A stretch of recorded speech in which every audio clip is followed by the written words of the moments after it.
I have with me a guest today who is a longtime law enforcement leader. He's a guy that I have admired for many years because of his leadership policies and his willingness to speak out, to make changes, and to truly be a national leader in this profession. So I thought that you needed to meet him today. So Chief Quijas, welcome to the show. Thanks for having me, Betsy. Great seeing you again. So, you and I have had some conversations because we're both involved with an organization called Citizens Behind the Badge. Yep. And, it's been almost 3 years now that we, as retired American law enforcement officers, have lived and watched this vilification and demonization of the American law enforcement officer and of our profession. And of course, it's been incredibly frustrating. Now, you now are in Nashville, Tennessee, where we saw just a few weeks ago what you and I know to be the daily heroics of the American law enforcement officer when we saw Nashville Metro police officers run towards the shots and stop an active shooter who was hell-bent on murdering far more people than she was able to do. And that, I know you, like me, were just so filled with pride and gratitude when that happened. But let's talk about the state of policing in America now in 2023. Well, I'd like to go back to a point you just made about us being retired. In today's environment, I don't think we can be retired. We have a great platform. We don't have all this baggage that comes with when you're active. The only thing that I don't have is I don't have carry a gun every day in a police uniform. But I think people like us, Betsy, have a responsibility to, as I'll say this even later, to stand up and speak out on these important issues. And your point about, the state, where are we at in the state of policing? I think there is a very organized, strategic plan to the demonized police. We see it. We see it at the federal, state, and local level, all the way up from the defunding the police to changing laws, local state laws that impact like qualified immunity. Now, that was big for a while. You see that at the federal level, state levels where you have state prosecutors that make it a point. They run on a platform. We're going to prosecute more police. You look in Austin, Texas. I think they've indicted more police down there than they've indicted citizens, bad guys. And then even at the local level, we're seeing it just yesterday. I was very concerned about what I saw in Chicago, where you have a mayor who ran on the platform of anti-police, defund the police. You see it in New York. One of my major concerns is the safety of police officers. As a former police chief, one of my primary responsibilities is to make sure everybody went home to their family every morning. And, that was just my job as the police chief. And when you start seeing mayors and the government officials, run on a platform that, hey, police safety is not an issue for us. And you saw up in New York where one of the first things that the district attorney did was downgrade resisting arrest from a felony to a misdemeanor. What message does that send? And then, when in Chicago, when I saw that yesterday, and then I looked it up over the weekend, 21 people were shot in Chicago, 4 of them killed. And if it wasn't for the great medicine that we have, advances in medicine, probably there would have been a lot more people killed. And we know next weekend it's going to be the same thing. But this week, I saw a press conference last night, and very, very proud to be talking about taking money from the police and moving it to other elements within city government. So when I hear those things, it really, really concerns me, and especially about the safety of officers when we know that shortly after the George Floyd death, in that 1 week, there was over 2,000 officers that were injured in the riots.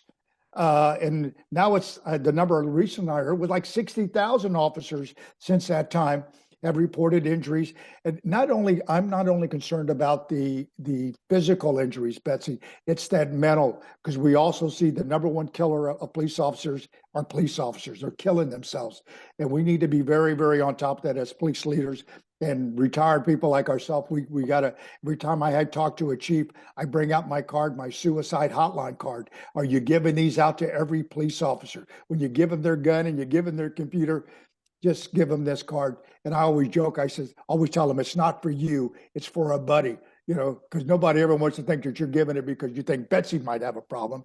But let me tell you, I've been in this business 40 years. There's been a number of days I've had dark days, but I've had a good support system around me and a loving wife and children and all of those things. But there's some people that aren't that fortunate. So I'll leave it at that. I'll let you cut it back in. But yeah, I think that the state of policing, I think we have a great, great profession. We should all be so proud that we were given the privilege to wear a uniform. They may have all looked a little bit different, but I tell you what, at the end of the day, we're still all cops. And when I used to do an executive leadership program, and I have some fancy titles, I've done some other stuff besides local law enforcement, I tell them, I'm just a local cop. That's what I wanted to be. That's what and at the end of when the curtain closed on Louis Quijas, I'd like you to refer to me as Officer Quijas. That's what I was. Well, and you bring up a great, you bring up so many great points. But one of the things I want to talk about, because you do have this 40-year career, and when you and I were young cops, people didn't know what our politics were. We didn't get involved in politics, and the profession was not politicized in the way that it is now. There was always talk about, if you were in a city, for example, the city council had to approve your budget, things like that. There might be some talk about your police union. But how did police work become such a political hot issue? Well, I think one of the things, Betsy, if you really look at it, the most visible element within city government are the police. You go outside right now and you'll see you'll see sanitation.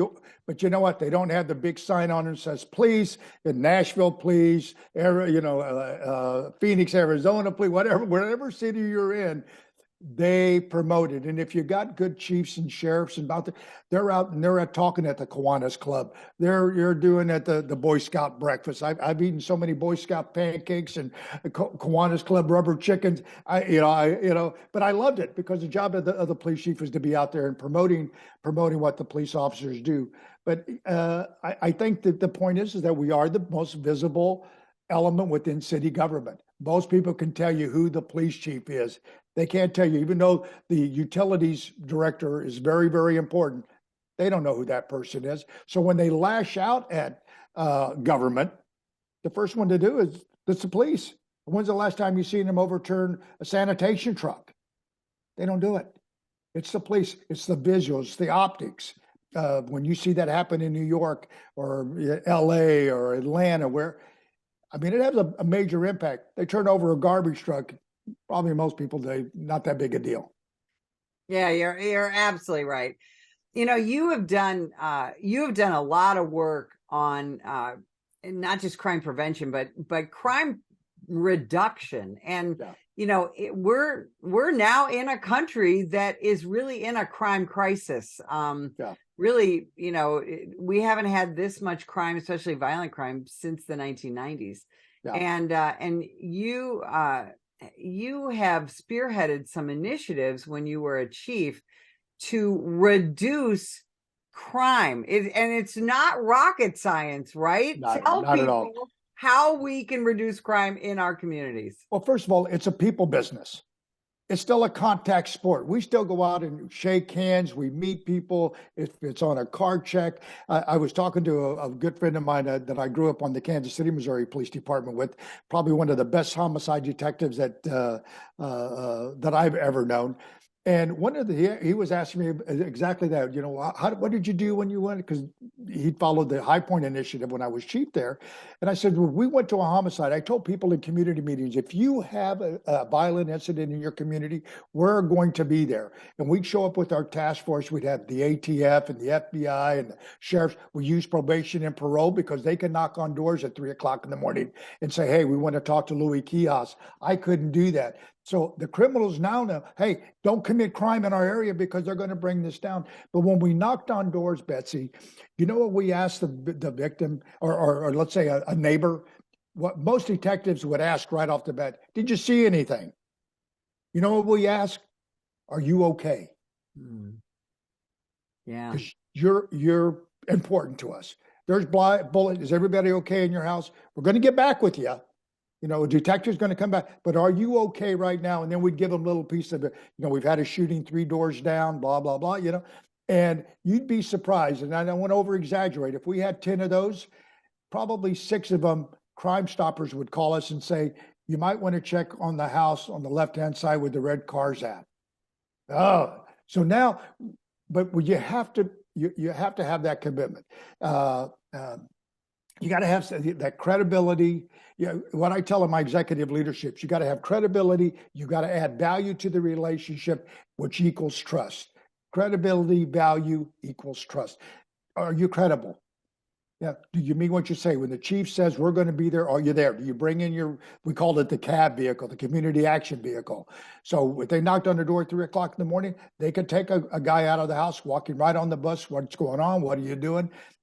They're doing their thing. And our partners loved it. Our probation and parole, they wanted to get actively involved. They wanted to help us keep our community safe. So it's a multidisciplinary approach.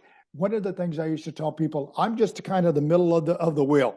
There's all these other people that come in, the U.S. attorney, the educational community, the medical community. Everybody plays a role. And what I saw for us doing, Betsy, from the very beginning, we had to educate people on their role in the public safety process. It just wasn't dialing 911. I wasn't going to let them put that all on my plate. And as we did that, and it took us about a year to educate everybody. But when the High Point Initiative started, let me tell you, and it's still going to this day in High Point. And we had people from Chicago. We had and it really made our people feel good because people were coming to Kansas City. And that's where I got some opportunities because Janet Reno at the time was the Attorney General. She liked what we were doing.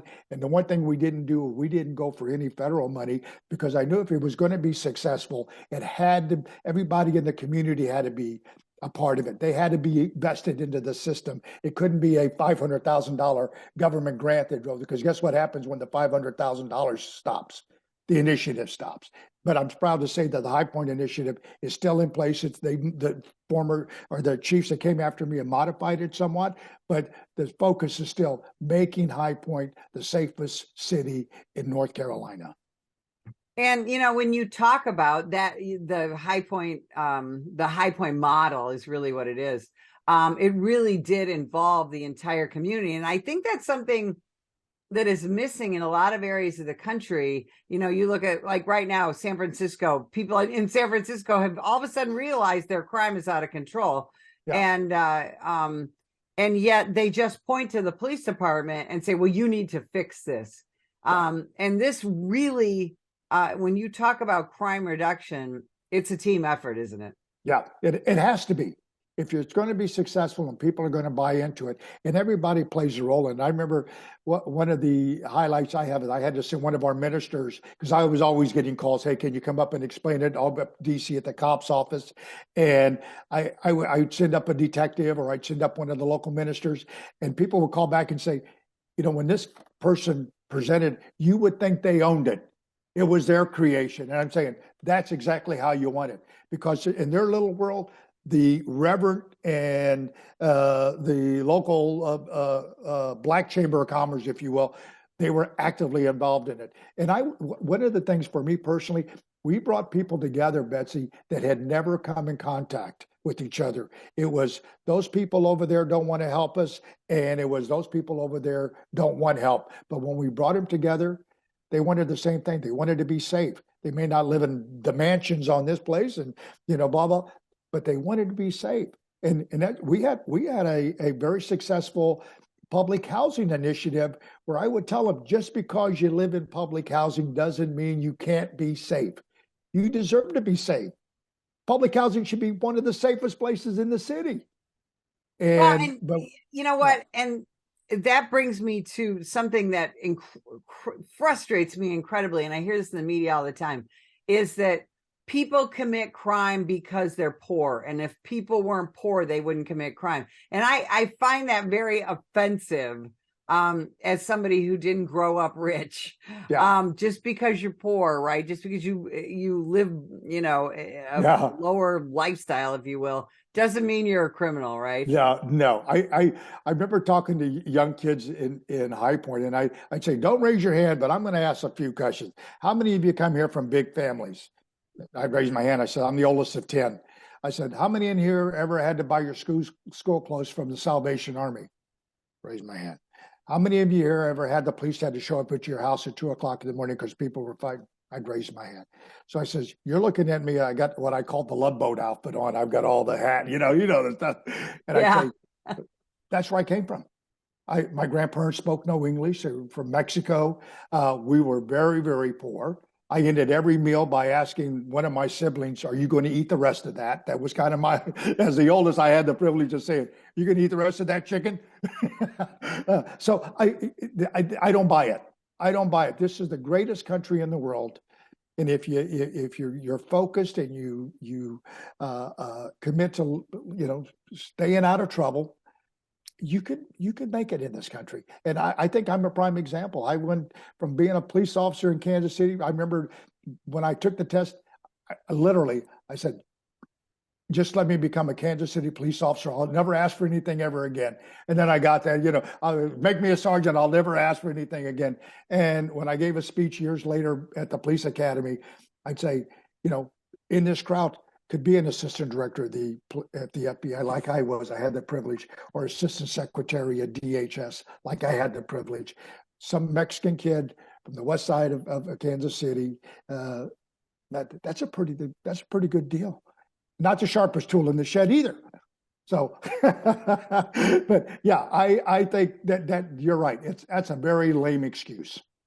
Yeah, you're absolutely right. And again, like you said, you and so many others are absolute proof that that's not the case. Yeah. And yet that's what we very often hear from political leaders, from the media, and this and that. They also talk a lot about bail reform, that making someone pay a bail or a bond is somehow classist, racist. There's all the ists. How is quote unquote bail reform in places like New York and Illinois and LA? How is that damaging public safety? Well, I think that I wish I had the president of all those chambers of commerce sitting around. They would tell you it's not working very well. You just look at the numbers every night. And it's not just conservative TV. You can put on any of the channels. This is not a conservative or a liberal or independent issue. You got people that are leaving those communities. It's like, again, not everybody in California is a liberal or conservative. So you have people that are saying, this is just getting so crazy. They just had in class used to be, well, you were protected from this if you were, higher status in the community. They just had a CEO, multimillionaire, that was stabbed to death in San Francisco 2 or 3 days ago. So, I mean, so now as people realize, hey, this isn't something that just happens over there. It's happening here. And I'm hoping that the benefit, and I don't mean that in a positive way, but I hope it opens eyes to say, hey, if it could happen to me, if it could happen to this guy who's a multimillionaire, it can definitely happen to me here in Nashville. And I better do something. And I've told people the next time you have a district attorney's election, I would be there asking them what their position is on the gun violence, what their position is on assaulting police officers. Because here in my community, I ask, do we know who the district attorney is? I tell you what, I've learned I find out exactly who they are now.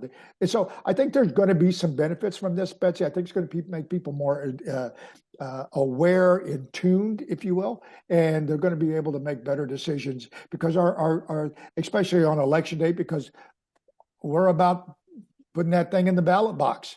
And we need to get people out to vote. And that's why I tell, all of the executive leaders that I know, you need to get out, you need to vote. You got to let people know that, hey, this is an important issue for you. Yeah, you're absolutely right. Chief, we just have a couple minutes left. What are we going to do to bring more good quality young people to this profession? Boy, yeah, I'm glad because I have that on my notes here. What scares me about when we start talking about the impact of defunding the police, you've got all of these officers that are leaving. I've not talked to a chief in the last month that has not had recruitment. I always ask him, I said, have you ever are you turning people away? Oh, yeah, they give me that. I said, but what we've started seeing happen is that they're lowering the standards. And Betsy, you and I have been in this profession long enough. We know how that's going to end. We know how it's going to end. We have history. We know exactly how that's going to end. But I'm thinking, am I the only one that remembers, when we were doing this and we needed, more of everything. We needed more women. We needed more Hispanics. We needed more, when in fact, we have quality people out there, all colors, all races, all genders. Yeah, you're absolutely right. Chief, you have so much to offer. Where can people find you? Well, I don't do a lot of social media just because of my previous backgrounds, but I'm on LinkedIn. I'd love to have people. I put a lot of stuff on LinkedIn, and so they can find me, Louis F. Quijas. Last name is Quijas. Go to LinkedIn, and I'd love to put you on there. And also, while you're on there, go to behindthebadge.org. That's the group that Betsy and I are involved in, Citizens Behind the Badge. I'd love for you to participate. It's Craig Floyd is the CEO of it, and many of you know him from the National Police Memorial. We really would like you to take a look, and maybe you can help us out. And Betsy, I can't thank you enough for having me on. Chief, thanks so much for being with us. And if you'd like more information about the National Police Association, visit us at nationalpolice.org.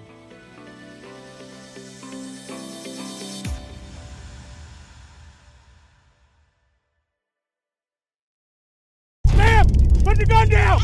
Put the gun down! Last year, law enforcement officers were involved in hundreds of thousands of use of force incidents. A use of force incident is when an officer must use nonverbal tactics to gain control of a dangerous situation. Put the knife on the ground. In many cases, officers have no choice but to use force when a suspect doesn't comply with a lawful order. Use of force is always ugly. No one likes it, especially police officers. Together, we can help de-escalate these dangerous encounters. Help police officers by complying with their lawful orders. Don't attack, attempt to disarm, or flee from an officer. Use of force is an officer's last option. Most incidents can be avoided by not resisting arrest. If you feel you've been wrongfully detained by a police officer, then seek a legal solution after the encounter has been resolved. Let's keep everyone safe. Comply now and complain later.